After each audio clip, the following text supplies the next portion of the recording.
Black Clover Chapter 304. Today we're talking about Mimosa's 4-leaf clover Grimoire. Is this just a mistake, or has her 3-leaf clover really turned into a 4-leaf clover? Also, only a small percentage of the people who watch our videos are actually subscribed, so if you end up liking this video, consider subscribing. Please enjoy this video, let's go!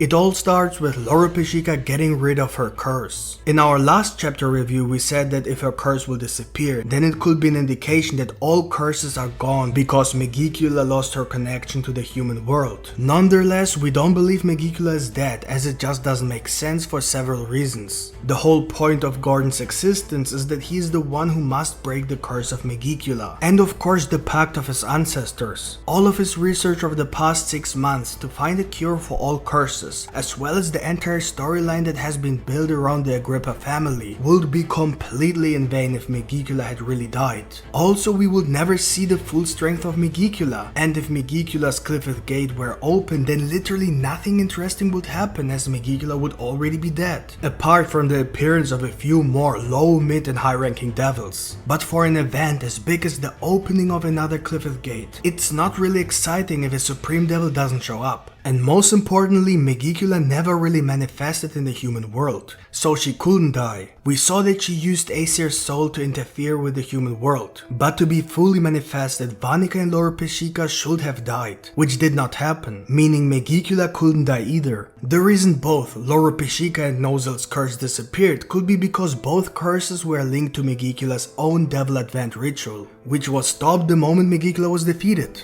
Without this ritual, the curses have no purpose, so they are useless when the ritual fails. I think the best clue to understand if all curses are gone is by looking at Henry. If Henry is no longer forced to stay in the Black Bull's base, then we can officially confirm that all curses are gone. But even if this is really the case, Megicula's curses will play an important role in the future, otherwise Gordon's entire purpose will be wasted.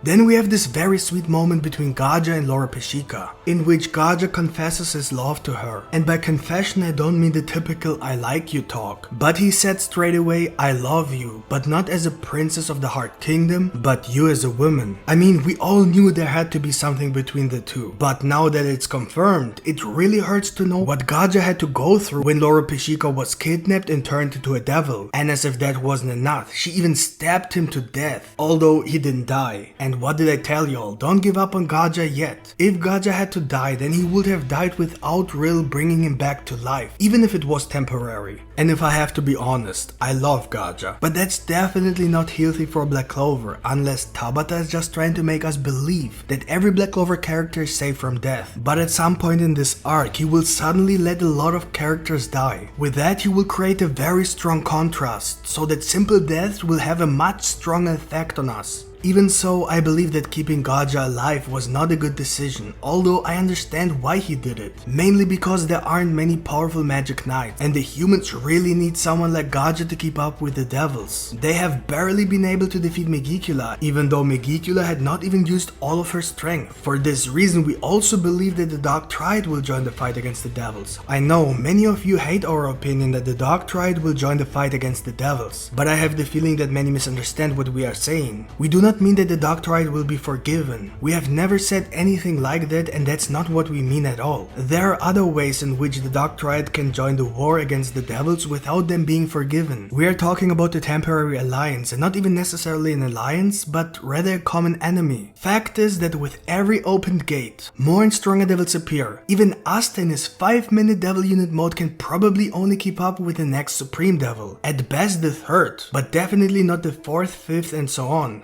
Another big problem is the amount of devils that have yet to be released. If demonology is to be believed, there are tens of thousands, perhaps hundreds of thousands of devils just waiting to be released. Noelle with the Water Spirit plus Saint stage, together with Gaja, Rill and Charlotte, could not even defeat Megicula, who had used perhaps 1/3 of her true strength. And Megicula is nowhere near the strongest Supreme Devil. There are 3 rulers of the underworld, Lucifugus standing right below them, and many more Supreme Devils. Humans and elves need every single strong person person there is. And the Dark Triad, hate them as much as you want, are extremely powerful people. It has already been revealed that the devils will not respect the Dark Triad. It is very obvious that the Dark Triad is not getting what the devils promised them, so the Dark Triad will surely have a desire for vengeance. And if Vanica was really supposed to die, she would have died several chapters ago. Where was the point in keeping her alive even though both Noelle and Megicula already had the chance to defeat her? Tabata kept Vanica alive for a specific reason, not just so Noelle could simply defeat her in a completely unspectacular way. If Vanica was to die, the best moment was when Noelle had the chance, or when Megicula betrayed her, but definitely not now that she's already completely unconscious, cannot defend herself, and has no more mana. There's absolutely no point in defeating her right now, neither emotionally for us readers, nor for tactical reasons. Before my partner Yami continues, please take a short moment to like this video. Your support helps us a lot. Thank you.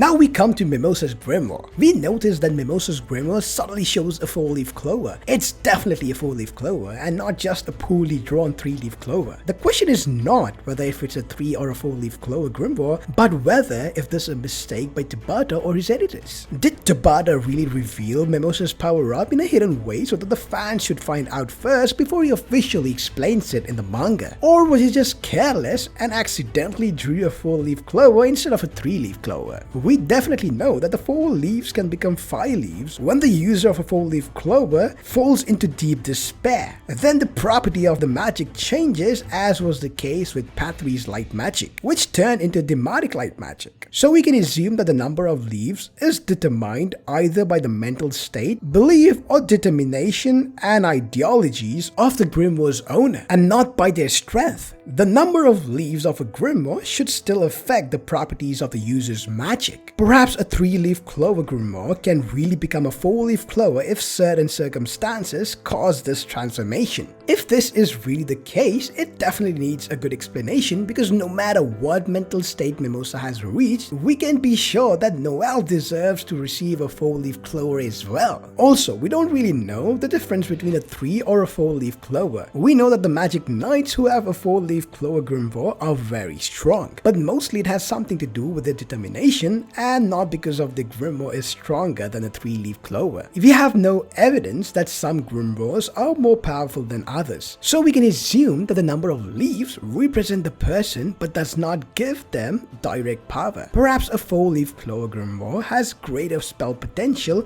and is therefore more powerful when used by the right person. Mimosa's 4-leaf clover Grimoire could have something to do with the fact that she has awakened the true potential of her healing magic. Many may have overlooked this little detail, but it was foreshadowed early in the manga that Mimosa's magic could eventually heal all sorts of injuries. So we can assume that Mimosa's magic could have possibly developed further, and that it has not only something to do with her ultimate magic. We definitely have to wait for the next chapter. Usually when Tabata makes a mistake, Tabata addresses the mistake in the author's comments for the next chapter. If he doesn't mention it, it most likely wasn't a mistake, or he simply didn't notice it. But if such a big thing as a Clover transformation was a mistake, he will probably notice it because fans will start talking about it. And at the end of this chapter, we finally reach the climax of the Yuno vs Zenon battle. Yuno stated that he will defeat Zenon in the next 3 months. Yuno is about to show off a new attack. Perhaps it is the next level of Spirit Dive, which he may only be able to use for 3 minutes. And he may receive a new wind weapon, either the Spirit of Notice or the Spirit of Eurus. Or maybe he even surprises us with something similar to Noelle's Saint stage. Otherwise, what can we expect from the fight between Zenon and Yuno? The thing we can expect is that we'll learn more details about devils, mostly from Zenon's devil. We have already suspected for a while that Zenon's devil is one of the 3 rulers of the underworld,